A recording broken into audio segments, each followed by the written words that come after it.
Hi there, boys and girls. Today is the last CKLA story for distance learning and for your third grade year. You've all done a wonderful job. Just wanted to get that out there before I started reading. You guys have done wonderful. You've kept your head strong. Let's finish out strong with today's reading and today's work. Okay, lesson 15, The Road to Revolution, part 2. Today's focus for today's reading is that you are going to read and listen to a text about the beginnings of the American Revolution and identify the cause and effect of certain events, just like from chapter 19. Let's look at our vocab words. Boycott, to refuse to buy or to reject or prohibit. Independence, that means freedom, the state of not being controlled or by or dependent upon another entity or person. Issues, that means problems, difficulties, obstacles, or disagreements. Tension, that's pressure, worry, stress, nervousness you feel. And unjust, when something is unfair and not right. Okay, right into our reader. Chapter 20, The Road to Revolution, Part 2. As you have heard, the colonists were in strong opposition to the taxes Great Britain kept heaping on them. Their famous words were, "No taxation without representation."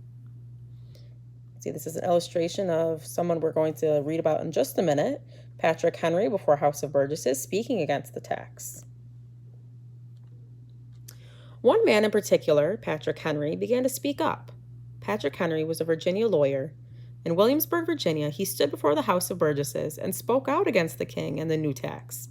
Patrick Henry stated that only colonial governments should have the power to introduce new taxes in the colonies. In 1765, the 27 elected leaders of 9 colonies made their way to New York. They met to discuss what could be done about the Stamp Act. This meeting became known as the Stamp Act Congress. Members of the Congress informed the British Parliament that this tax was unjust. Another outspoken leader at this time was a man named Samuel Adams from Massachusetts. He organized a group of people who became known as the Sons of Liberty. These men protested in the streets, burned the stamps, and threatened the agents whose job it was to collect the taxes. It soon became impossible to impose the Stamp Act, and so in 1766 the British Parliament was forced to repeal it. When the colonists heard this news, they celebrated their victory. Members of Parliament were not happy. King George insisted that it was Britain's right to tax the colonies. A new plan was needed. This time a man named Charles Townshend had another idea. They would put a tax on items that they knew the colonists really needed.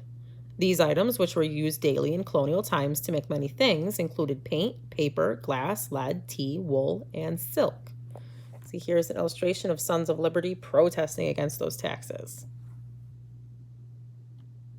In response, the colonists decided to boycott these items from Britain.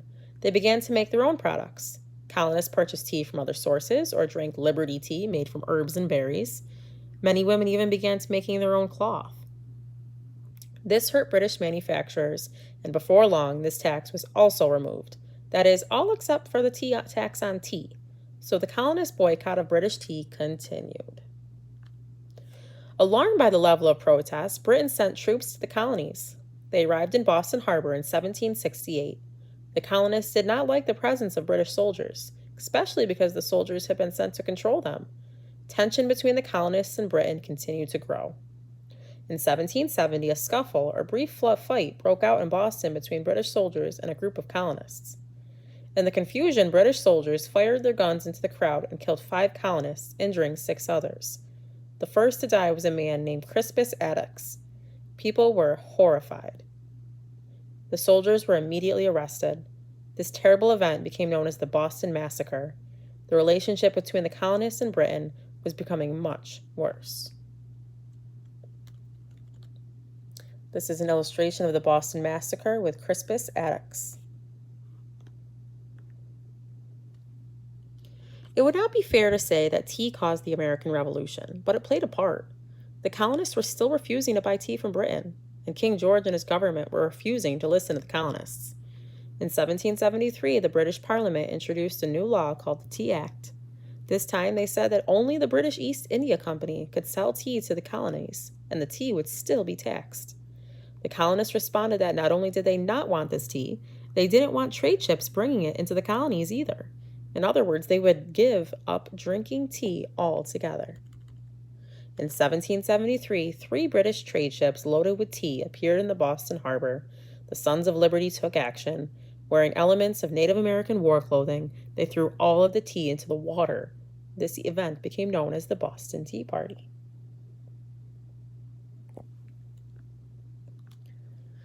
Now the king was really mad. You could say the colonists' actions spoke louder than their words. The British government decided to punish this colony. A British general was placed in control of Massachusetts. Boston Harbor was closed, and more British soldiers were sent to Boston. With the port closed, many colonial businesses began to suffer.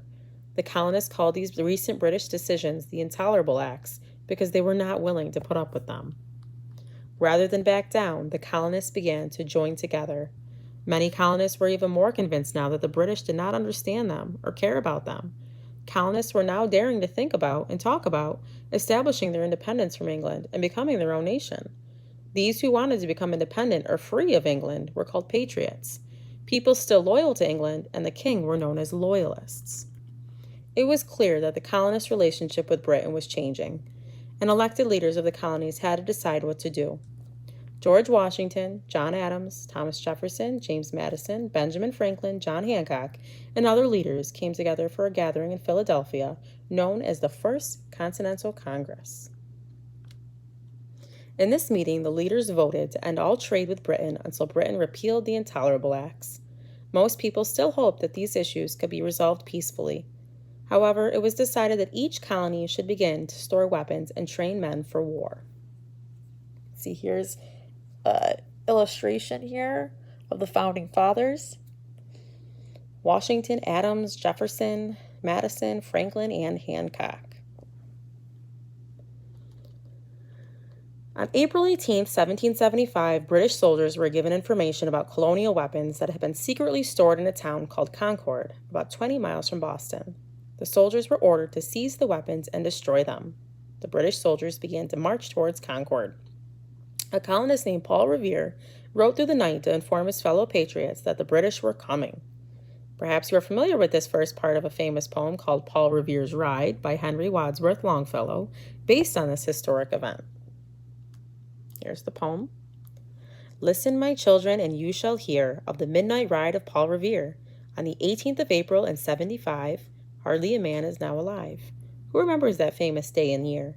He said to his friend, if the British march by land or sea from the town tonight, hang a lantern aloft in the belfry arch of the North Church Tower as a signal light, 1 if by land and 2 if by sea, and I on the opposite shore will be. Paul Revere saw the signal of 2 lanterns lit by his friend in the church tower. That meant the British were coming by sea, so he rode all night to Concord to warn the colonists. Although Paul Revere was captured, the colonial soldiers, called Minutemen, were warned and prepared for the arrival of the British. Here is Paul Revere on his ride.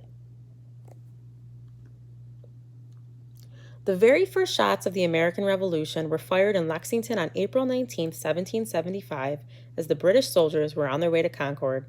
Historians are not certain who fired the first shot. Several Minutemen died in this exchange of fire. The British soldiers continued their march toward Concord. However, when they got there, the weapons were nowhere to be found. Paul Revere's heroic ride had warned the colonists in time for them to move their weapons. The British began to retreat. As they did, they were fired upon by Minutemen. Many British soldiers were killed. A second gathering of leaders from each colony was called in the city of Philadelphia, which would later become the first capital of the United States. Shortly before this meeting, Patrick Henry had uttered these famous words, I know not what course others may take, but as for me, give me liberty or give me death. At the Second Continental Congress, George Washington was chosen to be the commander-in-chief in charge of an army that did not yet fully exist, but which the leaders anticipated they would need soon. During this time, many letters and petitions were sent to King George. Among them was the Declaration of Independence, primarily penned by Thomas Jefferson and approved by the Founding Fathers on July 4, 1776. King George responded by ignoring the colonists' requests and sending more British soldiers to the colonies. The long and difficult battle for American independence had begun. Here's the Declaration of Independence. And then you see the Stars and Stripes colonial flag.